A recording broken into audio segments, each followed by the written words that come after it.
दोस्तों पिछली वीडियो में मैंने आप सभी को बताया था कि अगर आपकी ईएमआई मिस हो रही है तो क्या करना है।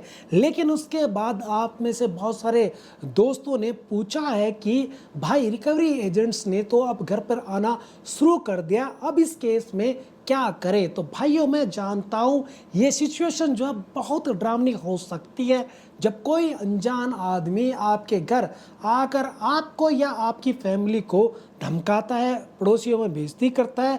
लेकिन टेंशन मत लो, आज मैं आपको बताऊंगा कि जब रिकवरी एजेंट्स आपके घर आए तो आपको कौन सी 3 ऐसी बातें याद रखनी है और क्या करना है जिससे कोई भी जो रिकवरी एजेंट है वो आपको परेशान नहीं कर पाएगा। ये आपकी पूरी लीगल सेफ्टी है। तो बिना स्किप किए वीडियो को बस एंड तक जरूर देख लेना अगर आप इसका सॉल्यूशन चाहते हैं। तो दोस्तों सबसे पहली और सबसे ज़रूरी बात, जब भी कोई रिकवरी एजेंट आपके घर आए तो उससे सबसे पहले उनके जो लीगल डॉक्यूमेंट हैं वो मांगिए।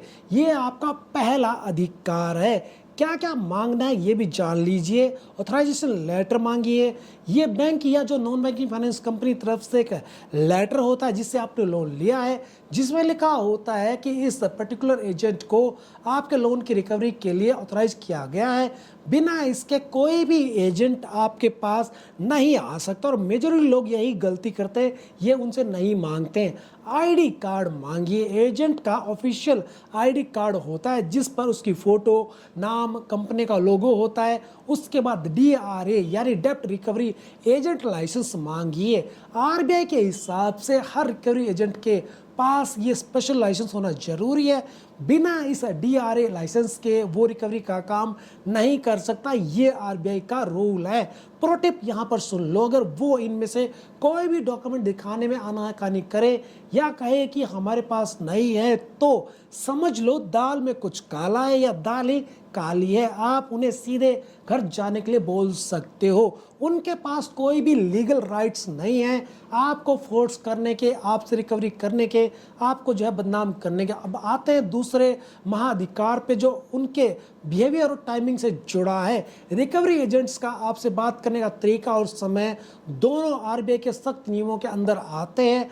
आरबीआई की गाइडलाइन कहती है कि रिकवरी एजेंट्स को हमेशा आपसे प्रोफेशनल वे में शालीन, सॉफ्ट और सही तरीके से बात करनी है। कोई भी गाली गलौज नहीं करनी है, धमकी नहीं देनी है या ऊंची आवाज में बात बिल्कुल भी अलाउड नहीं है। याद रखना ये बात। अगर वो ऐसा नहीं करता है तो ये सीधे सीधे आरबीआई के जो रूल है उनका उल्लंघन है। एजेंट्स को आपको परेशान करने के लिए सुबह 7 बजे से पहले या शाम 7 बजे के बाद कॉल या घर आने की परमिशन नहीं है। अगर वो इस टाइमिंग के बाहर आपको कांटेक्ट करते हैं तो ये भी गलत है। वो आपके घर, ऑफिस या मोहल्ले में जाकर शोर मचाकर आपको बदनाम नहीं कर सकते, ना ही आपके दोस्तों में, पड़ोसियों में या रिश्तेदारों में आपके बारे में जो है बात कर सकते हैं। अब क्या करें, अगर वो बदतमीजी करते हैं या गलत टाइम पर आते हैं तो वो आपका रिकॉर्ड करने का मौका आपको मिल जाएगा। उसकी बात रिकॉर्ड करो, अगर लीगल हो या उनके जो बिहेवियर के बारे में एक लिखित जो कंप्लेंट है तैयार कर लो। और सबसे पावरफुल जो महाअधिकार है वो है शिकायत करना।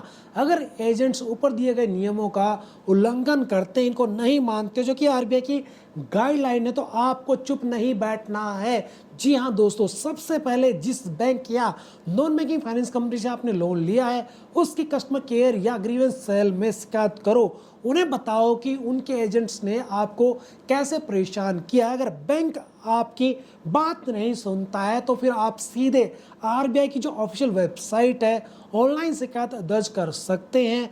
आरबीआई ऐसी शिकायतों को बहुत ही सीरियसली लेता है और बैंकों पर कड़े एक्शन भी लेता है। अगर एजेंट शारीरिक या मानसिक जो है उत्पीड़न करता है, हरासमेंट करता है, धमकी देता है या आपके घर पर आकर जबरदस्ती घुसने की कोशिश करता है तो बिना सोचे समझे तुरंत पुलिस में शिकायत करो, एफआईआर दर्ज करवाओ। अब प्रो टिप भी यहाँ पर सुन लो, अपनी हर शिकायत की कॉपी अपने पास रखो।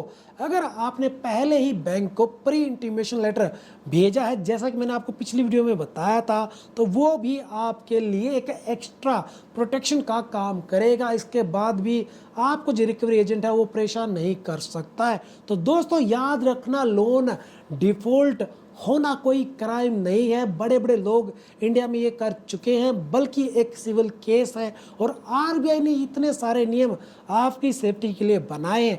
एजेंट्स का काम रिकवरी करना है, आपको परेशान करना नहीं है। अपने अधिकारों को जानो और उनका जो सही तरीके से यूज करो।